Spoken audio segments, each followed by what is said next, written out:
Well. It is Friday. Bring it in with me, Jarod Hector, and Coach David Thorpe. How are you, sir? I've been better. We're gonna. I don't want anyone to flick off, turn off this podcast, or if you're watching live, this is not going to be our most pleasant, fun-loving. We're concerned. I was supposed to be away this weekend, as you know, down at the Florida State, Florida Gator games this weekend, and all sorts of family. It was going to be just an amazing weekend, and I don't think those games are happening. And so I just want to say a quick word out to not just you and Judy, but anyone listening. Jarod's going to talk about it more, I know. There's going to be a lot of hurting people these next days and weeks as things start canceling. And I've already got one text from someone I love very much saying it feels like we're doing this all over again. And yeah, it's going to. Luckily, many of us are fully vaccinated, 2 or 3 boosters, depending 2 or 3 shots. And we're probably not at risk all that much, other than maybe getting a sniffle. But a lot of other people are going to be affected. Their livelihood's going to be affected. Their mental health for sure is going to be affected. So for all of us that call ourselves leaders, now's the time we need to lead. Now's the time we need to be breathing spirit in everyone and tell everyone you love them and you're there for them. And we're going to find a way to get through it. But I think it's going to be a messy thing. Couldn't have said it better myself, Coach. It does feel like March 2020 all over again. You mentioned it. We are fortunate, right? I'm vaccinated, boosted, and the work that I do doesn't have me leaving my apartment. I don't have to, right? Yep. As you know, I cover live NBA games, but honestly, for the past month, I've been like, I'm not really going to go in any games anytime soon. Just because I had a feeling, and now we're seeing it all throughout. The number of positive cases in the NBA are rising at an alarming rate, right? We've got like 60 players, give or take, in the health and safety protocols. And remember, that doesn't even count all the staff members, because they don't, those people aren't counted in those numbers. So we're having mini outbreaks on teams. We are seeing, and that's mirroring what we're seeing in society, right? A major uptake in positive cases out here in the world. And listening to the World Health Organization, Omicron spreads faster than any variant. Way faster. Prior to the show, we talked about it. Think about the idea of compounding interest and understanding how that works, right? It is exponential, the rate at which this virus is spreading. It's not like, it's like 1x. No, it's like, for those of you math people, the number with a little tiny number up in the upper right corner of the number, right? That's how fast it's spreading, exponentially. And we have to be super diligent. It's not just about vaccines and boosters and hand hygiene and all that. It's masking, it's distancing, it's doing all of those things. And I think, Coach, when the NBA's calendar came out and we started seeing full arenas again, and not just in the NBA, but in the NFL and all these other sports, I think everybody and the dining restrictions were lifted and we were able to go inside and all that. I think everybody would, just sort of were like, we're fine. It's all good. And we are not fine, right? We are opposite of all good. And, the league has now implemented more increased testing for the next 2 weeks. But honestly, Coach, for 2 weeks, what good is that going to do?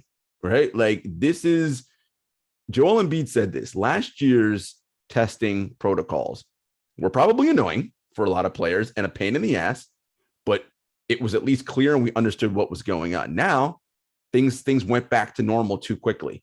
And I think if the NBA wants to sort of try to mitigate this again, they need to rewind, go back, and let's start re-implementing all of those things you did last season. We already know that in Toronto, they've implemented in Ontario 50% capacity at sporting venues. I mean, how long before the U.S., different states in the U.S. start doing the same thing? Well, the answer to that question is not very long, depending on the state. Right. The fucking morons who run my state. You're never doing that. That's not happening in your state. Never. No, they've been so strident in their absurd policies that they can't be seen as weak, which I would call intelligent, by adjusting. So, and honestly, I'm less worried about NBA players getting sick than I am about almost anyone, considering they're 98 whatever percent vaccinated and they're fucking fit men in the prime of their life. I'm really worried about all the kids at all the elementary schools and middle schools and high schools who aren't vaccinated. The elementary school kids can't, or at least some of them can't. And the parents and the teachers are just, there's no really strong governing body. The ones that are strong, which is our governor, is a nightmare. So I'm very worried about all of them, Jarod. And you made it. I thought you made a good point about when you said, "What's 2 weeks going to do?" I tweeted just a few days ago that we need a 2-week timeout. And I didn't go into detail as to, I knew it wasn't going to happen. I didn't go into details of why I thought we did, but in my mind, it was all games canceled back on Christmas Day. This was back on maybe the 10th. So you got 15 days.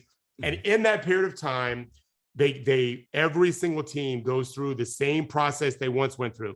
We're all testing. You're being begged, please make sure everyone in your family is vaccinated. Please don't eat indoors. I know this. I spoke to the players that I'm in touch with in the NBA and strongly urged them to get boosted. One's about to. He's supposed to get one the other day and something happened, but his team's going to take care of it. Told them no more indoor dining unless you're in Florida. Because it's 80 degrees here. Right. Yeah. Outside. Everything is in your place. You're masked up everywhere. I was so happy to hear from my son yesterday. They're still, when they fly and on their buses, they're wearing masks. Now, these are college kids. I'm not at all convinced when they're on their own. I haven't asked. I don't want to know. But I know this, that I don't blame the coaches for that. They're doing the best they can. When you're in our presence, whenever you're doing a team function, you're masking up always. Yeah. And every NBA team is doing the same thing. Yeah. You need to be kind of told your baby's at risk, your parents potentially at risk if they're 70, 80, whatever. We need to be smart about it. And I just don't think there's enough smart people out there that's going to prevent this from being the worst wave of all. And I think you hit something on the head right there. So I think the latest thing I read was the NBA is 97% vaccinated, with about 30% of the players taking the Johnson & Johnson, which we know is less effective than Pfizer and Moderna. They aren't necessarily contracting it from each other in the arenas, right? It is what they're doing outside of the arenas. Like, again, going back to now that we were quote unquote back to normal and doing whatever. Look, this is no secret. We're a family show, so I'm not going to go too into details. We know what NBA players like to do when they're away from the arena.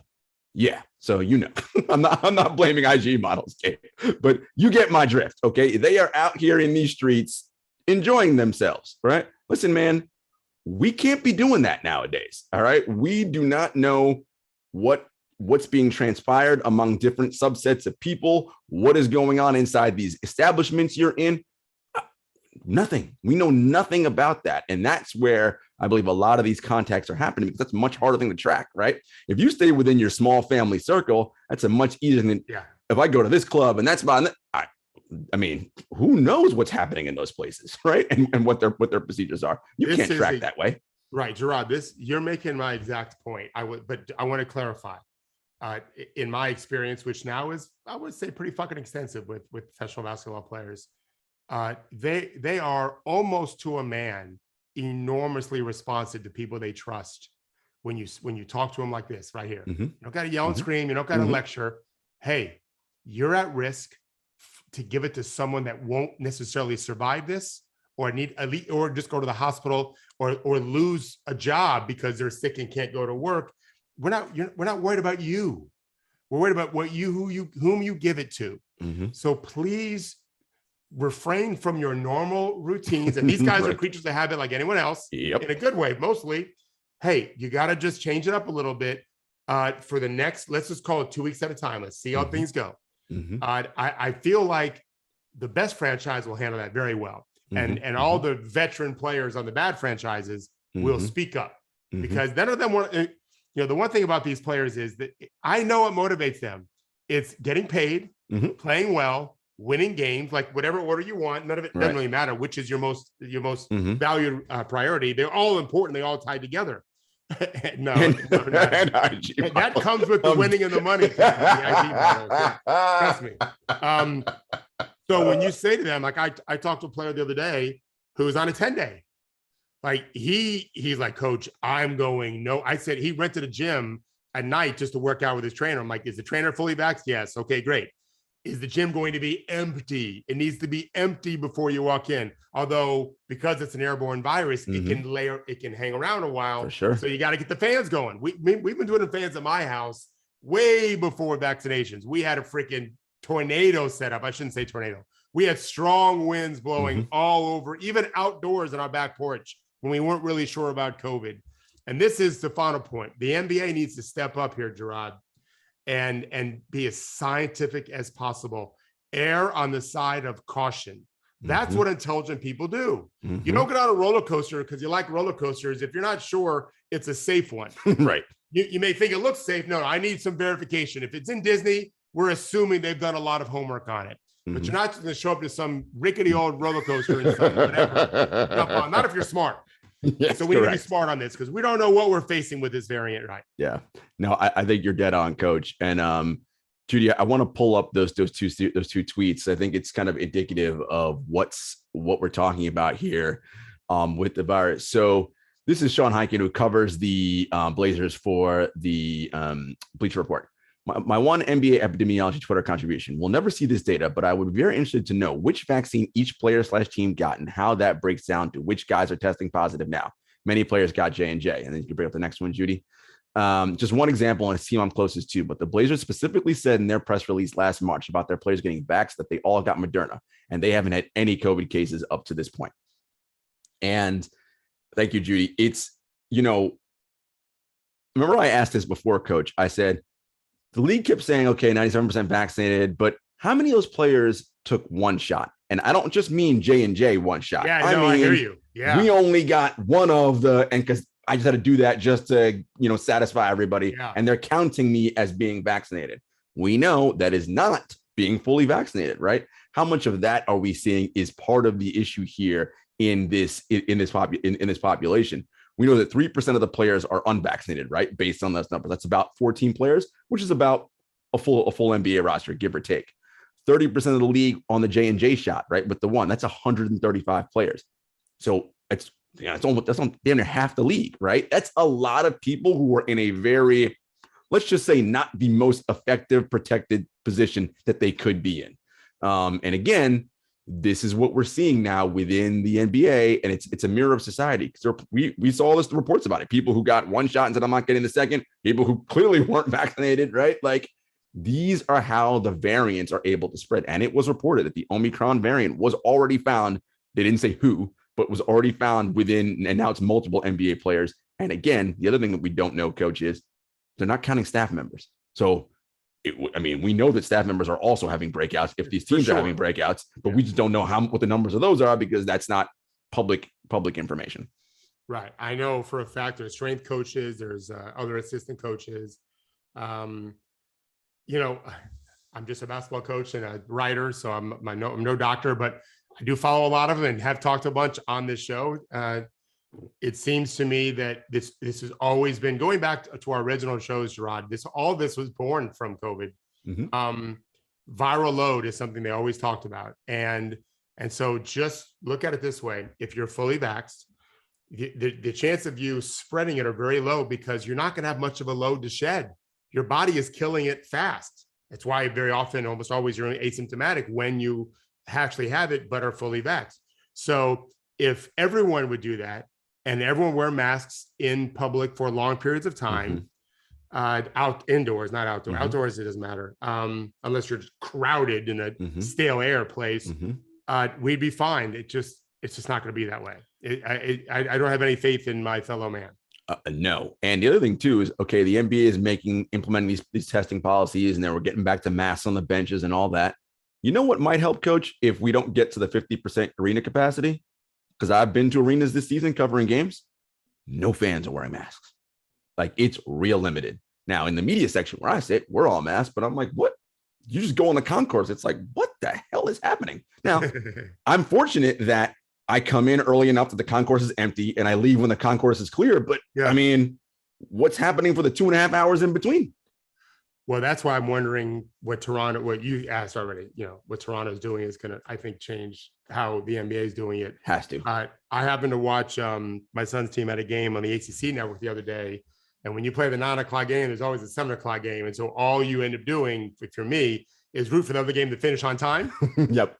Especially when your son probably is not likely to play. He played the other night at the end, but like, I want to see the beginning of the warm-up so I can see my son. And it was a Duke women's game. Great, actually amazing game. Duke, South Carolina. South Carolina. Both these teams guard. South Carolina's number 1 in the country. They were 10-0. Duke is number 5, and they're 8-0. And the score was really low scoring because these teams guard. I was very impressed. But at Duke, everyone's wearing a mask in the arena. My nephew goes there. I even asked him about it. I just know they just like Judy was saying off air about private schools, they get to make their own rules. And I felt like if I was a Duke fan, I'd feel safe as hell. I'm sure 100% vaccinated, all masked. They ain't gonna have any spread there. I mean, maybe one person gets it, maybe, but they're all masked, they're all vaccinated. They're gonna be fine. Yeah. Like that's where we're different from a year ago, March, right? Yeah. Is we know at least that part of it, and just unfortunately, there's too many people who just have their head in the sand still. Yeah, and the last thing I'll say is that look, we know the reasons why the NBA isn't jumping, and it's been I forget reported out a couple of times. A few people said it. The NBA has no interest in pausing this season, and they want to run it uninterrupted. The capitalist machine, number one band of all time. We know that's not going to stop playing the hits. And also, Christmas Day is one of the NBA's high water marks, right? For the unofficial and for the casual fan, that's the start of the NBA season. The NBA's board of governors and Adam Silver, they want that product to look its best with all the pomp and circumstance. So that's what they're going to do. And that's just kind of where we are right now. Yeah. That last week, starting very soon here, starting on maybe the 16th, 17th, everyone playing that Christmas Day game, every team needs to put their stars in isolation. The stars were even available. Some of those teams don't have their stars available, which we'll actually get to now. So I titled this part of the document, Coach. I said necessity is the mother of invention. Yeah. This is what COVID is forcing some teams to do. Now we know the Bulls had to cancel or postpone games because they didn't have the minimum threshold requirement of players healthy enough. Not even if they called up G League guys, they didn't have it because their G League had an outbreak. G League team had an outbreak. Yeah, they had to cancel their showcase. Those poor guys. And that matters for them because that's how those guys figure out how they're going to get paid and all that stuff. Yeah, showcase is everything for them. Yeah. But the Brooklyn Nets have been an interesting case study this last week. So they already had they have Kyrie out, of course, because he's not vaccinated. You see that tweet there, Katie and the rookies with another strong quarter.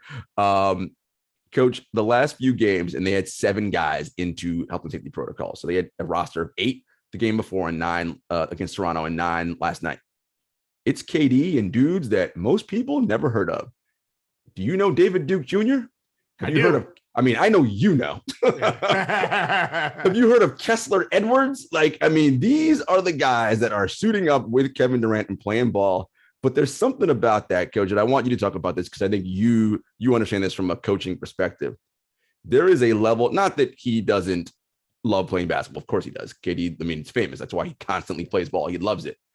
Man, he is getting a kick out of playing with these young dudes and winning with them. They got the fresh young legs. They're all bright-eyed and bushy-tailed. And he's the old grizzled vet with the balding middle spot on his head. And he's like, this is kind of fun. I like playing with these guys. Listen, they're going to make a ton of mistakes, but Steve Nash doesn't have anyone to go behind him. So they don't got to worry about getting pulled because, hey, man, you got to just play through this because we got nobody else. So let's learn. And I think this may be something that helps them down the line because if you can show you can play and win games, maybe say, you know what, I can use you again later on because you've shown me you can do something. Yeah, for sure. It makes me think it's not an accurate metaphor, but it's funny to me. Have you ever seen the movie Elliot of the what is it? The Untouchables? Yeah, with Elliot Ness. Mm-hmm. So that great scene where Sean Connery basically is telling Kevin Costner's character, like, the fucking police squad is corrupt as hell. They're all on Capone's payroll. So if all the apples in the barrel are rotten, you got to go to the tree. So he takes him to the rookie training for the cops. That's what they get Andy Garcia. And not that I think all the Nets players are jaded. I don't think that, but there is something about if you're KD, playing with these guys, none of them are guaranteed real money down the road. Like none of them are going to make it for sure. And likely you could almost guarantee they won't. In fact, you can guarantee they're all not going to make it. It just doesn't work that way. And, but they're fucking playing hard. And I also think it's nice to know that there's no arm wrestling. Like they know, just get the ball to KD.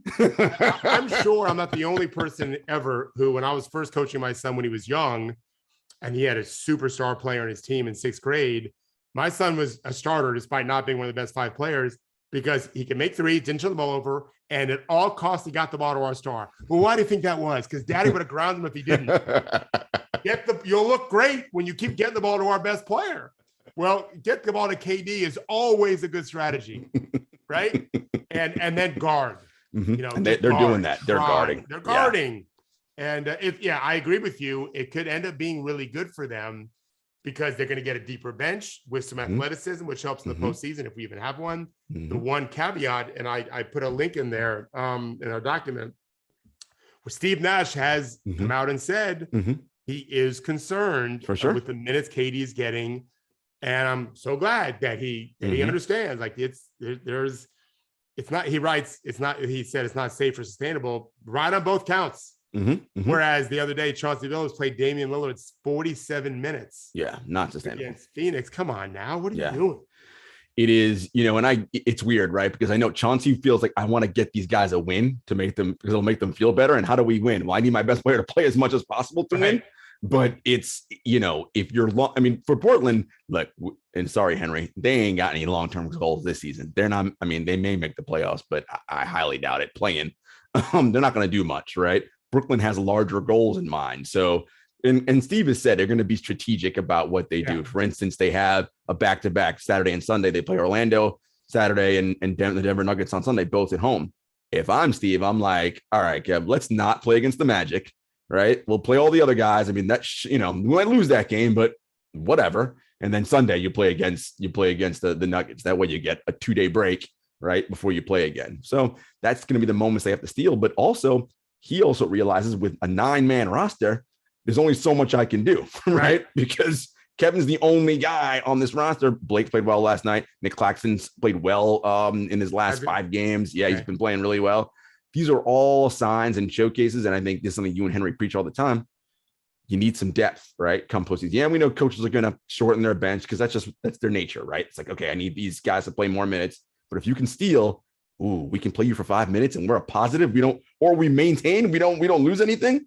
That's a huge thing. And you won't learn that unless you do that now in the regular season. Yeah. And then you think about the East. I was studying Giannis a little bit. He doesn't really take plays off in the way like Carmelo for many years took a lot of plays off, and Kobe in his older years. But for Giannis, it's the same thing. He's not all the way plugged in too often by design.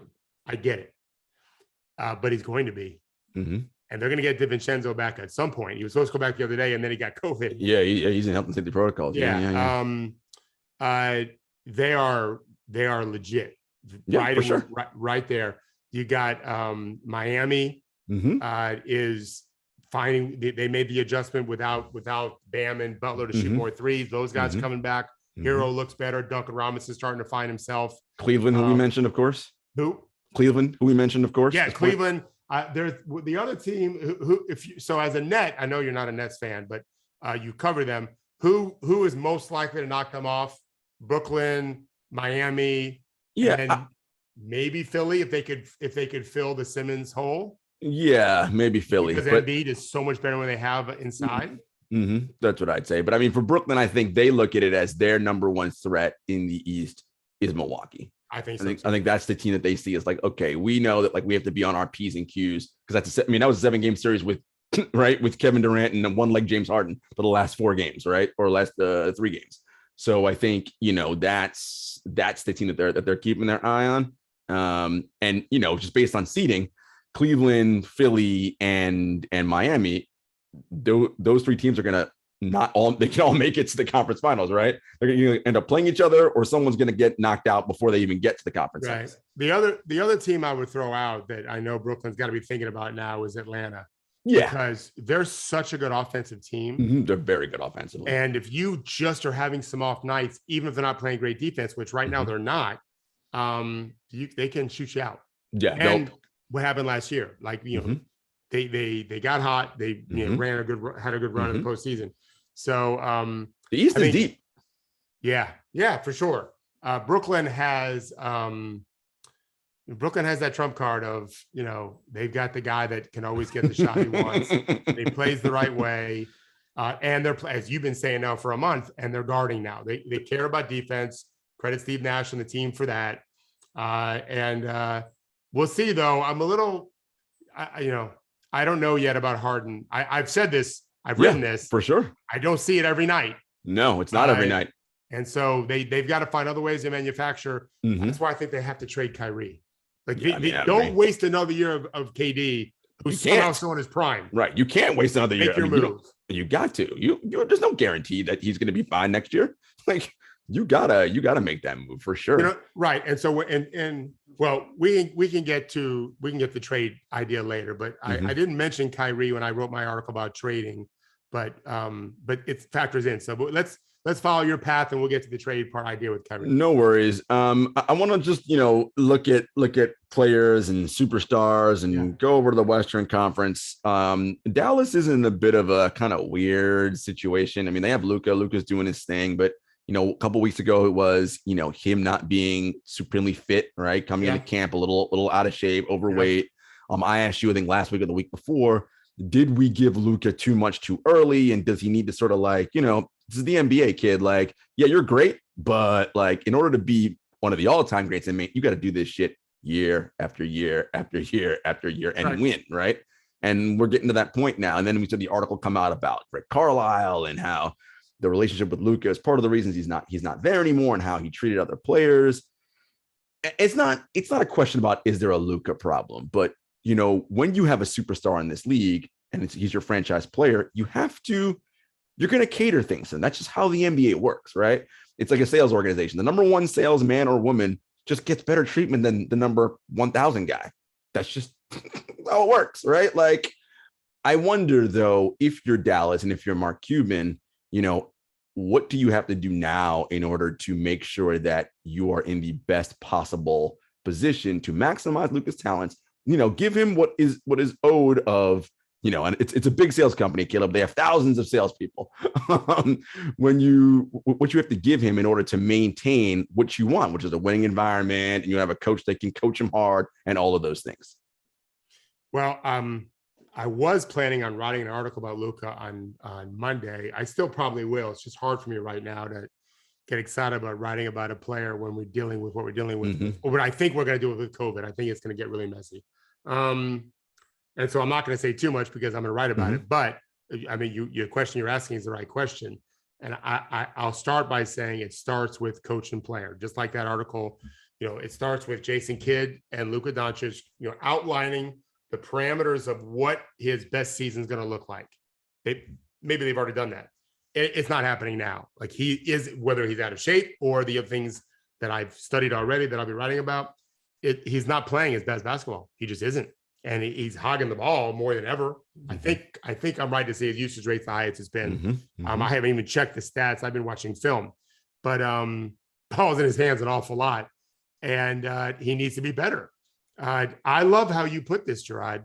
I say this all the time in my world. What separates these top elite guys from everyone else is they just keep doing it, because everyone is gunning for them. Like, Europe is filled with guys that have had good runs in the NBA, whether it's a day, a week, or a month, or a year. There was a period of time when Johnny Flynn was really good. Now, I think he got hurt for the Timberwolves. He was a great, I thought, 6-man potential guy. There's so many guys like that. It's just hard to do it year after year after year. And it takes a mindset. It takes a dedication to the craft. It takes, I will call it, humility. And this is what I think really separates that no one, and I'm going to write about this, Harden, Durant, Curry, we see them as almost like godlike in their ability to keep performing when everyone is trying to guard them. And you would think they think there's nothing I can't do, but they know that there is, and they stop doing those things. You can't continue to be productive and efficient if you keep trying stuff you're not good at, and they're not good at everything. Like, when's the last time you saw when's the last time you saw KD make a living on that kind of step back threes that Harden has done? Doesn't do that. Doesn't do it. It's freaking hard. Only one guy or two guys in the world can do it. And so that takes a discipline, and no one really thinks about it that way. The adherence to that part of their craft that is better than everyone else's. And I think it's what separates KD from any scorer ever, because there almost isn't any limit to how he could score. But he recognizes, and I've said this before on the show, that if he just did that, he'd run out of gas and no one else would know what to do in the fourth quarter. because they've not touched the ball. David Blatt famously said the ball has energy. It does. Watch a player that hasn't shot the ball for about 6 minutes, and then there's a timeout. Watch him go get the ball and dribble it a couple times or shoot it. Like, you got to feel it, And KD gets that. So I think Luka, who I just don't think Jason Kidd's figured out. I'm not sure he ever will, but I don't think right now we figured the best way for Luka to play. And you'll see what I write about how to get Luka to value some things more than what he's valuing now. I'll leave it at that, but I'm going to go into it. No, that's fair enough. And I think, it's interesting, right? Like, because he can do all those things, but I just don't think that it hasn't clicked yet, to your point. For whatever reason, Carlisle wasn't the guy to get it fully out of him. It's only been 30 games for Jason Kidd. So maybe, right. Maybe, right? Let's see. Maybe. I mean, clearly you're right that he didn't love him. Right. Okay. But Tony Parker used to hate Pop. and understandably so, because I heard Pop was always on his ass. Pop used to murder him. But how much money did Parker make? Let me tell you something. Had he gone to most of the franchise in this league where they would have run that little wink Frenchman right out because he didn't like contact. He didn't like defense all that much. How much money would he made compared to what he did make, right? So I guarantee you Pop will be invited to his Hall of Fame ceremony. Right? You have any doubt of that? Not at all. Yeah. Not even close. So so Rick Carlisle, who is I'm friends with Rick, but he's weird. He's a little bit different. It's fine. Maybe he thinks I'm weird. That's fine. I'm not weird though. It's okay that he thinks that. Fine that if he thinks I'm weird, it's okay. Rick is also abrasive too. He is a bit abrasive. Yeah, but if we don't see Luka continue to make progress, he's young. But we have to ask ourselves, was Rick the problem? Not on the court, he wasn't. So this is where Jason Kidd and Luka have to figure some stuff out. Yes, they do. And you would think they would, because there should be a point guard language that the two of them can speak and understand at a high IQ level. They can talk about the game that few people can converse with them. Right. And that should be a common theme that they find. And hopefully they'll be able to figure that out. Let's talk about someone who we know, of course, he doesn't have this problem, obviously. You mentioned him before as one of the greats. Obviously, he gets the importance of, it's about the we, right? Yes, I know I'm an integral part to this we, but I can't do it by myself. I need these guys to help me. Steph Curry set the all-time three-pointers made record earlier this week. And he did something really cool post-game, which I know Coach Thorpe loves. So why don't you take it away? Yeah, I forgot to put this in there. Yeah, didn't he buy Iguodala and Draymond engraved Rolexes? Yeah, they had engraved Rolexes. What kind of Rolexes? Engraved with like a little message on the back. Yeah. Listen, those guys have no problem buying a Rolex. No. So that isn't the point. The point is the thoughtfulness behind. I recognize that I don't have this record, not now anyway, without both of these two guys. And what moved me when I looked at the tweet and the video, I don't know that I'm any kind of expert at reading body language. I've done it a long time, and I've been reading players for a long time. I thought Iguodala and Draymond were moved. Oh, they were, for sure. Yeah, you think so too? No, you can tell. They 100% were. Yeah. Like there's a brotherhood there for sure that's evident. But to your point, it isn't about the gift, because any one of them can go out and buy a Rolex on their own. It's not about that. They can buy the whole store. Sure. It isn't the thing itself. It is the thought that on this night that is about him. Right. He said, hey guys, you are such an integral part about why I'm able to do what I do. And I just want to show you some appreciation, right? Like that is what got them, right? I mean, we see it all the time, right? In other sports, when a running back breaks a season record or gets 2,000 yards, he buys the entire offensive line, because he knows I don't get those holes if you guys don't do your job, right? Like that's how this works. You have to. No one gets these amazing records individually in team sports, right? You have to have help to get those records. And it's wonderful when you can show that level of appreciation. Yeah. You can always say, hey, thanks guys. You could talk about it in a press conference. Thanks guys. These guys are great. He clearly called someone, or had his assistant call someone, order these things, whatever. I think that, first of all, Judy, if you can play that again, I want you to look at something, Jarod. If you can play that same video again, Steph Curry, you remember what he looked like when he came out of the college? Oh, I've been saying this since all beginning of the season. Yeah. He is so much bigger and stronger now. Like, just look at him. His shoulders are super wide. Like, he's ripped. He got, listen, I've said this before. The broken hands in the season after, not making the postseason last, all of those, that's 2 years of rest, guys. You know what you can do besides rest? You can train and get your body right. Yeah. And when you're not playing all those extra games into June, July, and August, he didn't play the Olympics either, right? There's a reason he came out of the season like a house on fire, because he's like, I'm good. I played very little basketball the last 2 years, considering the 6 years prior, I was playing into the finals every single year, right? That's a big deal. That's a huge, huge deal. Yeah, I think so. Yeah, it's so we'll talk about it again come June if there is a draft in June. The idea that he's too skinny. Like Steph Curry was really skinny. Sure. I've mentored NFL players, and so I won't say he looks like an NFL player. First of all, he's way taller than the typical quarterback. Steph's what, 6'4", 6'5"? 6'4". Yeah. Okay. Most quarterbacks and safeties are lucky to be 6 foot, 6'1", whatever. But they're bigger, and there's zero body fat on these guys, and they're fucking strong as hell. But he doesn't look far away from him either. No. It's pretty, considering his game's a skill game and a craft game. Mm-hmm. It's really impressive. He really does check every box. What did KD? I don't know anything about the Rolex. Well, KD tweeted after the game first, being like, "Congrats to the 3-point god, 2,974 more to come," right? Or what, doubling it up. Which, by the way, 5,000 made threes in the realm of possibility. But KD can send the rollie.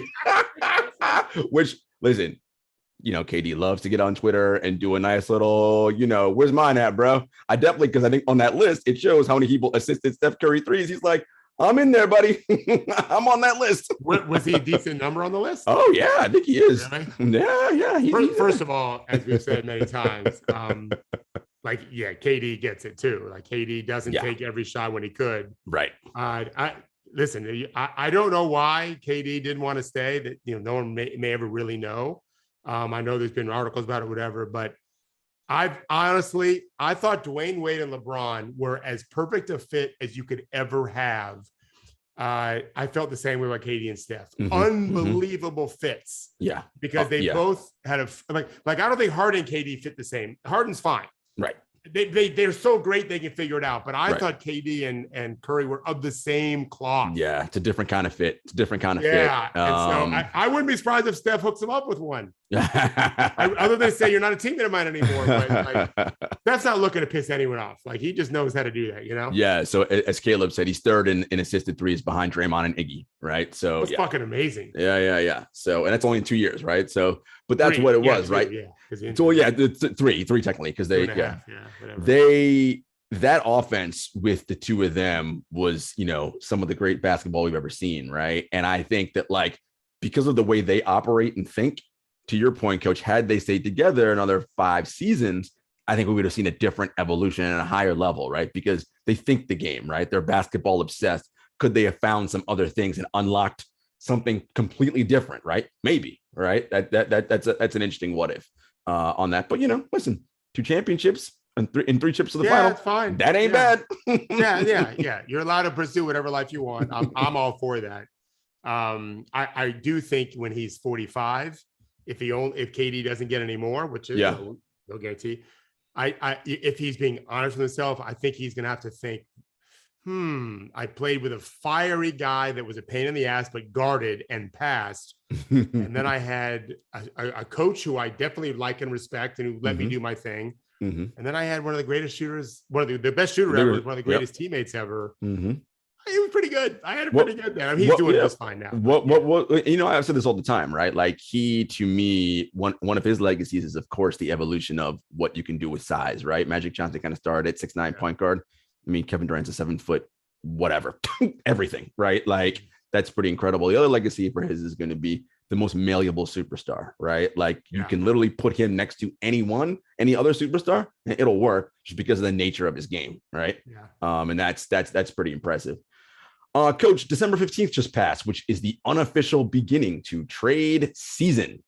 That means that 80% of the league now is eligible to be traded, who sign offseason deals. that opens things up for more 3 and 4-way deals with teams, which means that maybe Ben Simmons will get moved finally. Who knows? He's the name, of course, that everybody's looking at, that, someone to get moved. And I said this to you off air, because of the play-in tournament, the way the East is now, with everyone not bunched together, but with everyone has a shot at something. I think clearly Brooklyn and Milwaukee in the East are contenders, right? With Miami kind of just right behind them. But I think Cleveland and Chicago can win a playoff round or two. And Cleveland, I think, is ahead of schedule, right? So they can do things and make different moves. In the West, obviously, we know about Golden State, Phoenix, and Utah, but there are teams like Memphis. We know, I love my Grizzlies. They're playing well. They can make a move too, because I think I said this beginning of the season, they were going to be a playoff team. They solidly are. I think they can win a round as well. What can they do to help fortify those chances? And the teams that are like, look, we're right at that play-in, we know we can solidly get in there. So more teams have a chance to play for something. So looking at trade season, what are some things that you have your eye on? Well, so I wrote an article, I think we just published it, where I talk about two things. Did you ever watch The West Wing? Yep. You did. So I'm just now watching it. It's how I finish my nights typically. And I didn't know what I was going to write about this week. And I saw this episode where, as I discussed in the article, Rob Lowe's character, Sam, is taking a leave of absence to, get out to Orange County.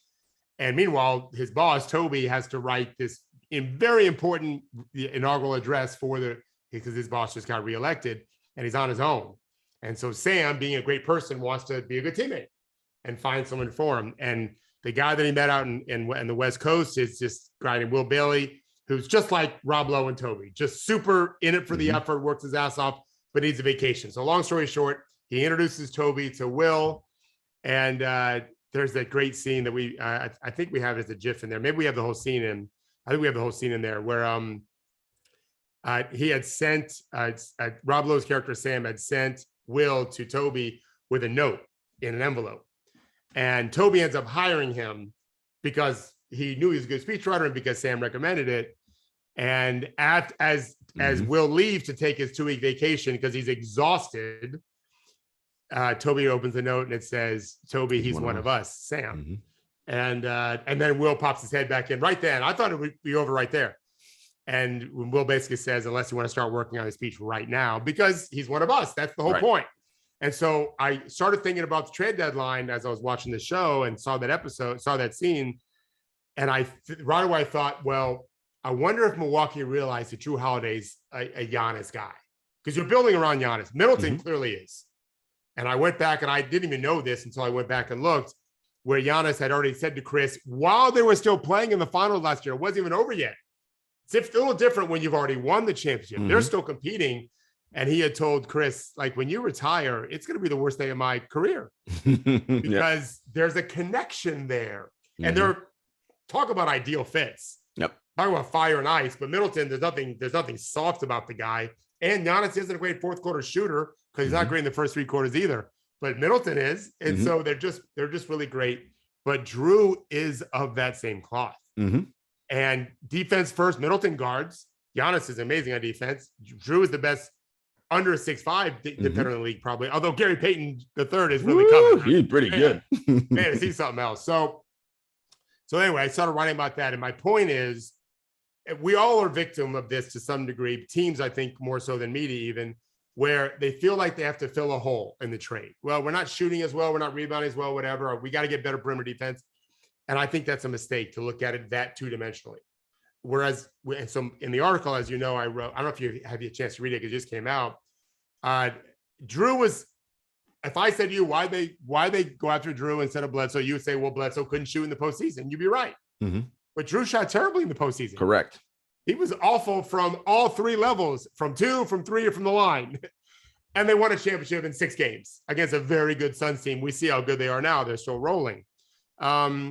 Because he does all the other things. And so that to me is the smart management will think, okay, yes, we need to address these issues. And yes, this guy addressed that issue. But if this is all that he does and he has an off moment, we're back to where we were before. Whereas the Bucks upgraded the point guard position, whether Jrue shot well or not. And I think very importantly, and they talk about this, the governor of the team said, after the first day of training camp, when Drew guarded Giannis one-on-one, he said he thought that was a big reason why Giannis signed the Supermax deal 2 weeks later. And it wasn't just because, oh, he guards me so well. That doesn't make any sense. No, it's more of, oh, this guy is my guy. He's one of us. He's one of us. Yeah. So I think, to answer your question, the mistake Philly would make, for example, would be, how do we replace Ben Simmons' stats? No, how do you replace him overall to make us better? Whatever the new mix is, the new chemistry is. Right. I think Milwaukee's got to replace Brook Lopez, who's out for indefinitely with, I think it's surgery. Just going for a tall guy that shoots threes isn't the answer. Correct. Find someone else that fits that mold. Bobby Portis fit in so well. You know how we know Bobby Portis fitting great? He signed not a huge deal to go back. That tells you something. Same as I try to trade Kevon Looney and then go tell Steph Curry and Draymond Green that. Yeah. They know what this guy is, our guy. And he's worth, I think he's worth more than that. And he's playing great for them now. And one day maybe we'll sign for more money, and as he should, but he's such a great fit. He is of that mold that they need. So as we start considering these trades and potentially evaluating them after they've happened, I'm going to be looking at the overall of, does this guy help us win more if I was looking at that team, as opposed to just the stat itself? So that's interesting. So let's use that mindset to talk about Cleveland, right? Yeah. They are building with JB Bickerstaff a culture and what they want to do there. So maybe, does it even make sense for them? Don't worry, but don't do the whole thing of like, we're in the fourth spot right now, let's make a trade, right? Unless we know for sure this guy fits and he's one of us, what we're trying to build here. Because maybe that identity isn't fully forged yet for Cleveland, right? Yes, we know we have Mobley and Jared Allen as our defensive force, and we've got Darius Garland in the backcourt, but maybe we're still not fully formed yet as a team with a culture and identity. So maybe they could just stand pat with what they have and just keep rolling. I mean, I think you're exactly right, Jarod. I like exactly how you put it. And I've written this about teams before. I don't remember. I did it this year, and I don't think it was about Cleveland. It was another team that I felt like, let's just let it cook a little bit more. Let's just see what we have. I felt this way about the Pacers even because they've just not been healthy.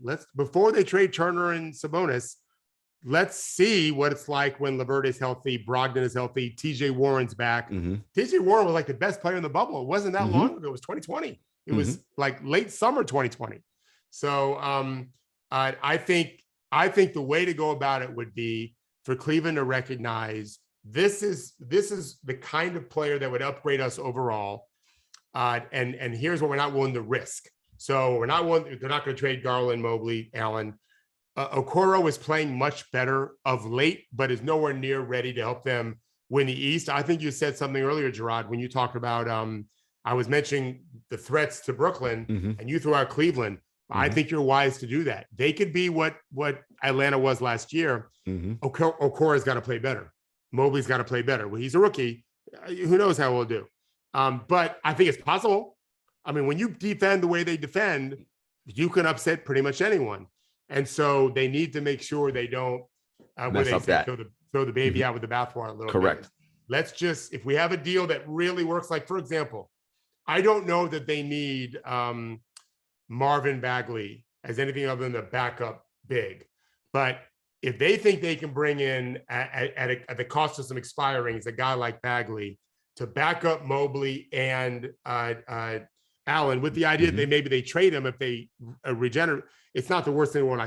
I don't think he's got another year to go though, so maybe he'd be a free agent. So you wouldn't do that probably. So, but anyway, the idea would be, let's make it all reward, no risk, which is very rare, but it's a great place to be in, and they're there. They can afford to take only a reward and then no risk deal, and most teams can't do that. They're going to have to risk something. So Philadelphia isn't. I mean, are they going to waste another year of Embiid's season? Can't do it. Right. Can't do it. You've got to do something. And I think I don't know what you want. I want to see. I'm back to wanting a Beal Simmons deal. I want a Beal Simmons. That's what I want. I want the Wizards. I thought they'd be a 500 team. I looked like an idiot 2 weeks ago. I don't think I'm an idiot. If I am, it's not because of that pick. This is about who we thought they'd be. At least I thought they'd be.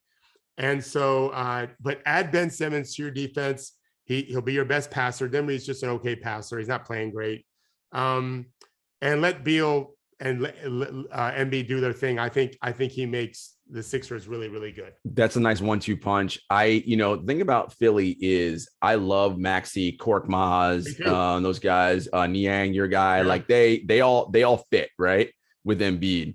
They lose a little bit, of course, of their switchability and their ability to say, okay, Ben, I need to sick you on the other team's best wing guy, right? They lose a little bit of that without having him.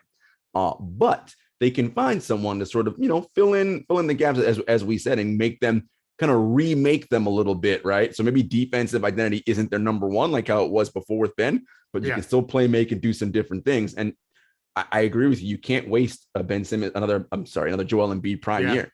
Because I don't know, he may bust his knee up again. And then what do we have, right? Like, Daryl, he does have 4 years left on that deal, but if he's not going to play for, it's just time is ticking away, right? And with the virus, with everything, we know that tomorrow is not promised, right? So if we think we got something here, let's do what we need to do. And I think with the deadline opening up and with other players being available, I think Daryl's asking price is going to change, right? The other thing about, if he could just get Beal, don't you think that'd be enough? I know he doesn't say yes, but shouldn't that be enough? It should be. It should be enough to make them a much better team. Now, Bradley hasn't played great this year. No. But maybe a change of scenery is what he needs. I don't know. He got the coach he liked. That's what I was told. Is he wanted Wes Unseld Jr. He got him. I watched their games. I watched last night. He knows, and he played well. He had 20 plus points in the first half. They're not going to be a contender team. No. And not in his lifetime, not in his basketball career anyway. Right. Whereas Philly immediately goes to the front of the line with Brooklyn. For sure. And Milwaukee with Bradley Beal and Embiid. Absolutely. And I think you age down if you're the Wizards by getting Ben Simmons, who can really plug and play anywhere. And you're playing with those young guys in Washington, then you got something, right? And you can trade Montrez, whether it's to Philly or somewhere else, who's more of a regular season. They call him an innings eater because you don't really play much in the postseason. Mm-hmm. But Daniel Gafford can shoot, and Tom Frank can really shoot threes. Mm-hmm. He'll be back sometime in the next month or so, it looks like. And so you could play Ben with those guys because he can't shoot. Yes. So his spacing would be okay still, Have you heard anything about Rui? Yes, I have. I heard he's been working out some. Okay. But that's the other thing is, you drafted him in a lottery pick, but the guy bailed on you. Now, he may have had very good reason. No one really knows for sure why. He had some issues in Japan. I don't know, but and I don't mean to sound harsh. I'm not a harsh person, but it's also a business. And if you don't have any faith anymore that this guy's going to be your long-term four, well, then bring out a better one. And Ben Simmons is going to be better almost for sure. Mm-hmm. Maybe you trade Hachimura somewhere else. That's fine.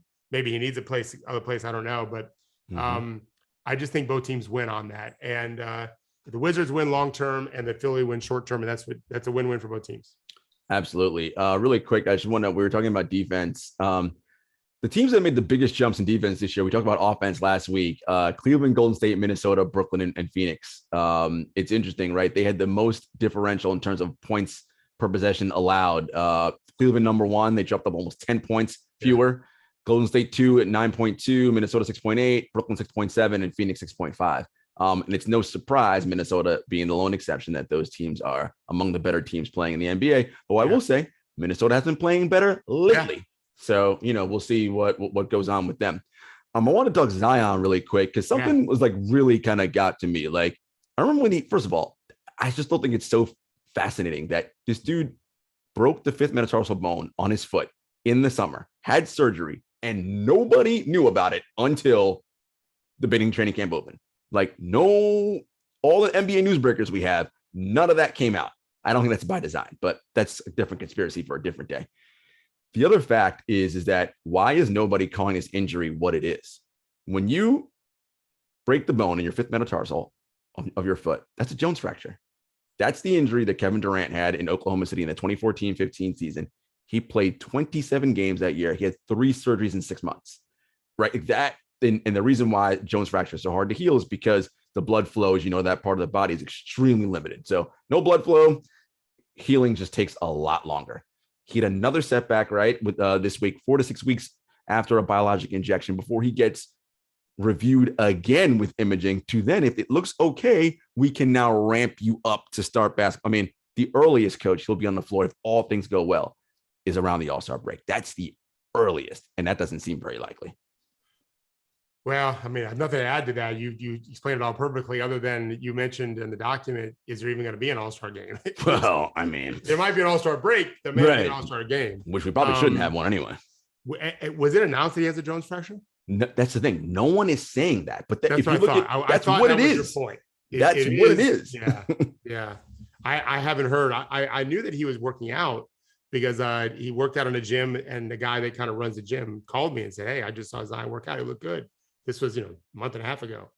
So yeah, it's unfortunate because he's a game changer for them. For sure. Adding him light years away from where they are now. And I just think this is going to all impact what happens with him and the Supermax and all that and that franchise. It just seems to be strange things happening in New Orleans. Coach, talk about the Portland Trailblazers before we get to our top 5. Yeah, I mean, another franchise is a disaster. I think they're off the rails. Yeah, I mean, they're, Damian, I'm leaving, I'm staying. Now they stink. They've lost 7 straight games. Obviously, CJ's, has a punctured lung. That you can recover pretty quickly from that, amazingly enough. New coach who plays Damian 47 minutes. He comes out publicly and kind of trashes their team and their ex-GM. Yep. Who I thought was his guy, the guy that hired him. Now you trash him, saying none of these players are my guys. You're praising Dylan Brooks, who has never won a playoff series. Let's be clear on that. Yeah, correct. I like that he's a tough guy. Drives me crazy watching him, but he was great in the Utah series last year. But he hasn't won a series yet. In fact, I think he's only won 1 playoff game. So you want to get a bunch of Dylan Brooks, fine. But why is that going to suddenly answer anything? They're rudderless to me. They're aimless. They're just drifting. Yeah. And I don't know that's going to change. And that goes back to the top, right? Like we talked about with the Elliott Ness situation, and you got to go to the tree. Well, this is a Jody Allen situation, right? Like Paul Allen, when he was owner, and I'm not saying he was perfect by any means, but Paul was a Blazers fan and invested in this, right? Yeah. The Blazers are now run through a family trust that, yes, Jody Allen is sort of like in charge of, but does she want to sell it? Does she, again, the GM, what is the whole situation here? Right. And this is, I think we'll see Portland. I think it's time, new ownership. Once a new owner comes in and decides, okay, I want this franchise and we're going to do some real things, that's when you're going to see good things happening in Portland. But until then, sorry, Henry. Sorry, Blazers fans. No dice for you out in Portland. All right, top 5 before we go. Coach, who do you got in your 5th spot? With a bullet, the team I wrote about last week, the Cleveland Cavaliers. Ooh. So, of course, I cheat like I do every week. My 5th place team is a tie, the Nets and the Grizzlies. I had to put the Grizz up there, Coach. I was like, man, these guys are playing so well. I'm interested to see who you dropped, because number 4 for me, I thought this was the clearest 5 we could get. The Cavs have played a very tough schedule and are like 4th or 5th in net rating. I've got Miami at number 4. Yeah, so Miami dropped out of my top 5. Cavs at 4 for me. Yeah. And then Warriors, Jazz, Suns. Suns at 3 for me. Yep. Warriors at 2. Jazz at 1. Oh, you flipped it. I flipped it. I almost did, but their strength of schedule is as weak as Golden State. Yeah. But I can't argue with you. The way they're playing right now, they look like the best team in the league. I agree. They're playing well. And for Utah, Coach, none of this is going to matter until April rolls. If we even have an April postseason, that's what's going to matter for them. Do they advance to the conference finals? You see Devin's comment just there? So Magic 3 players out to see. Perfect. Steve Nash, not perfect time. Don't play KD on Saturday, on Friday. I'm just saying. For what? Right. There's going to be some more canceled games coming. I have to imagine. This college, although college just added Kentucky, I think it's Kentucky, Carolina, maybe playing in Vegas. Because they both had cancellation. Now they'll play each other. Hey, let's pack that place for 20,000 fans. Sounds like Come on now. We're really about to get super messy here. It's time to lock down again, guys. Listen, folks, it's the holiday season. I know everybody, listen, try to, despite what's going on, try to find some time to not let all this get you down and find some joy. Coach would, of course, preach that with those you love, friends, even if it's via phone or Zoom or whatever. But just try to enjoy yourselves. Everyone have a great weekend. We'll be here on Monday. And I think that's our last show of the week, if I'm not mistaken, of the year. I think you're right. All right, folks. Enjoy. Be safe. Thanks.